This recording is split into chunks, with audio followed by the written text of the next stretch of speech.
श्री स्वामी समर्थ. नमस्कार सखीनो, माझ्या अन्नपूर्णा या चॅनलवर तुमचे स्वागत आहे. 22 डिसेंबरला गीता जयंती येत आहे. आज आपण गीता जयंतीचे महत्त्व काय आहे ते पाहणार आहोत. ज्या दिवशी श्रीकृष्णाने अर्जुनाला गीता उपदेश केला त्या दिवशी मार्गशीर्ष महिन्याच्या शुक्ल पक्षाची एकादशी होती. म्हणूनच आपण गीता जयंती या दिवशी साजरी करतो. हिंदू धर्मात प्रत्येक एकादशीचे महत्त्व वेगळे आहे. मार्गशीर्ष महिन्यात शुक्ल पक्षाच्या एकादशीला आपण मोक्षदा एकादशी म्हणून ओळखतो.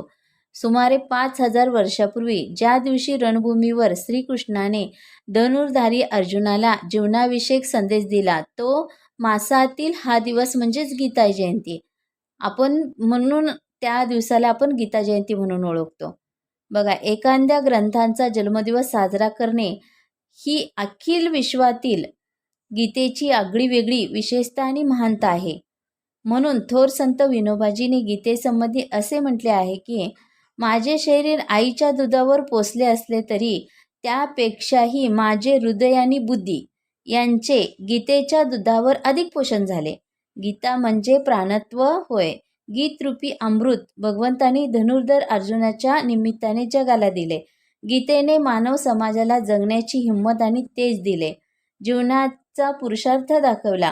पांडुरंग शास्त्री आठवले म्हणजे आपले दादा यांनी गीतेसंबंधी असे म्हटले आहे की वेद उपनिषदे यांचा महान ज्ञानसागर गीतेने स्वतःच्या लहानशा घागरीत सामावून घेतला आहे.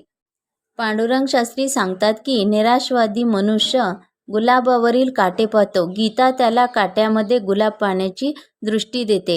गीतेने मनुष्य समाजाला यशस्वी, सुखी, शांत आणि तृप्त जीवनाचा शाश्वत मार्ग दाखवला. आपल्या देशाच्या स्वातंत्र्यासाठी झुंजलेले वीर क्रांतिकारक देशभक्त गीता हृदयाशी धरून फासावर चढले.